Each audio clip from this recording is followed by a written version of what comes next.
पूछो आर्यन। कल तो आपने मेरे सवालों के जवाब नहीं दिए और मुझे कंफ्यूजन में और छोड़ गई कि अब मैं क्या करूं। मेरे लाइफ के प्रॉब्लम्स के सॉल्यूशन तो नहीं दिए। मेरी लाइफ में इतनी सारी प्रॉब्लम है, करियर रिलेटेड इशू है, मुझे यही नहीं पता कि मुझे करियर कहाँ बनाना है। मेरी family issues, relationship issue, friendship, सारी चीज़ें बहुत टॉक्सिक है। मुझे कुछ समझ नहीं आ रहा है मैं कहाँ जाऊँ, क्या करूँ। मेरी लाइफ पूरी तरीके से डायरेक्शन लेस हो गई है, मुझे डायरेक्शन चाहिए। बस बस बस, इतने सारे लाइफ के प्रॉब्लम। अब मुझे तुम्हें भगवत गीता शायद समझानी ही पड़ेगी। तो हम शुरू करते हैं शुरू से, अध्याय 1 से। राधे राधे। अब शुरू होता है अध्याय 1। तो आप सबको पता है कि अध्याय 1 में सिर्फ हमें ये पता चलता है कि सेनाओं के बीच में क्या हो रहा है। पर उससे पहले हमें ये जानने की ज़रूरत है कि पहला श्लोक धृतराष्ट्र का ही क्यों था, श्री कृष्ण का क्यों नहीं था और अर्जुन का क्यों नहीं था। उसका रीज़न ये था कि धृत्र मतलब पकड़ना और राष्ट्र मतलब मोह से अपनी संपत्ति को पकड़े रखना, ये मेरा है, ये मेरा है। और जबकि हम सबको पता है कि हमारा तो इस दुनिया में कुछ भी नहीं है। सो हम स्टार्ट करते हैं अध्याय 1। अध्याय 1, कुरुक्षेत्र के युद्ध स्थल में सैन्य निरीक्षण। तो जो पहला श्लोक है वो धृतराष्ट्र का इसलिए था, जो मैंने आपको बता दिया। अब धृतराष्ट्र संजय से कहते हैं, मेरे तथा पांडवों की सेना क्या कर रही है, वहाँ क्या हो रहा है, मुझे ये बताओ। और संजय को क्योंकि दिव्य नेत्र प्रदान थे, तो वो महल में बैठे बैठे उनको संपूर्ण युद्ध की जानकारी दे रहे थे।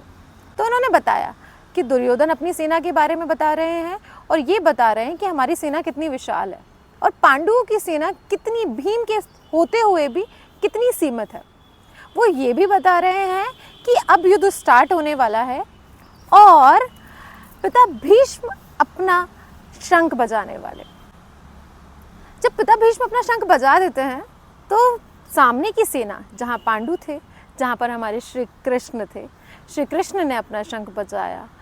उसके बाद युधिष्ठिर ने अपना शंख बजाया, सहदेव नकुल ने अपना शंख बजाया और भीम ने अपना शंख बजाया। और ऐसे युद्ध का प्रारंभ हुआ। अब युद्ध प्रारंभ ही होने वाला था।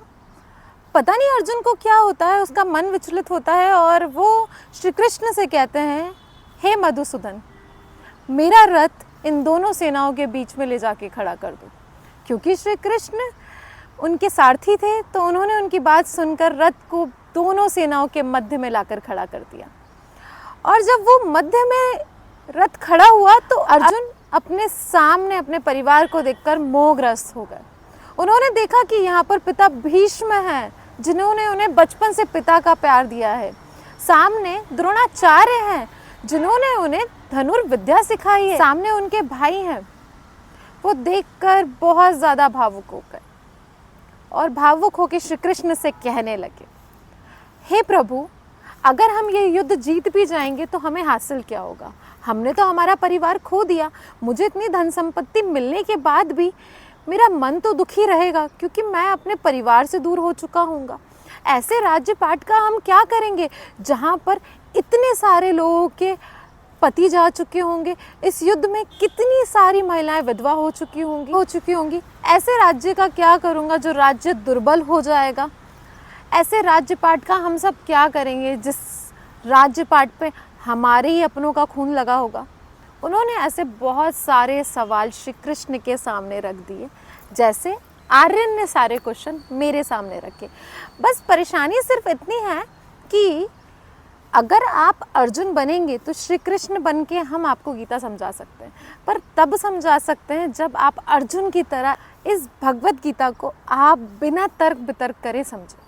तो ये सारे क्वेश्चन अर्जुन ने श्री कृष्ण के सामने रखे और अपना गांडीव साइड रखकर उदास होकर रथ पर बैठ गए।